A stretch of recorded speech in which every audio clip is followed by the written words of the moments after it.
Putra bungsu Presiden Joko Widodo Kaesang Pangarep tiba-tiba mendatangi Gedung Merah Putih Komisi Pemberantasan Korupsi (KPK) pada hari ini, Selasa tanggal 17 September tahun 2024. Kedatangan Kaesang atas inisiatif pribadi bukan pemanggilan. Ketua Umum Partai Solidaritas Indonesia (PSI) tersebut menyampaikan kehadiran ke KPK berkaitan dengan informasi ihwal keberangkatannya ke Amerika Serikat menggunakan jet pribadi.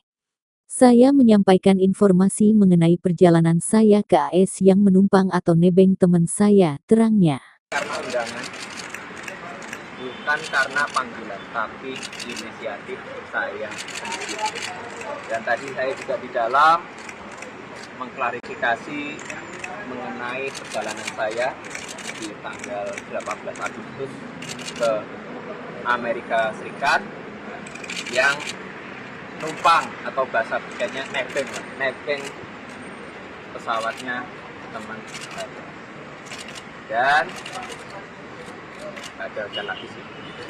Jadi intinya untuk lebih lanjutnya bisa ditanyakan ke KPK untuk lebih detailnya dan lebih lanjutnya. Tapi sebelum saya izin, saya perkenalkan dulu teman-teman saya yang bantu saya. Ada Mas Nasrullah sebagai kuasa hukum saya, ada Mbak Francine juga sebagai juru bicara. Saya kira itu aja, saya izin lanjut kerja. Izin Masih dokumen apa Mas? Izin Mas, lanjut dokumen apa? Dibawa dulu. Dokumen apa itu? Lanjut ke KPK Mas. Mas, yang tadi naik pesawatnya masih aman Mas? Lanjutin dong.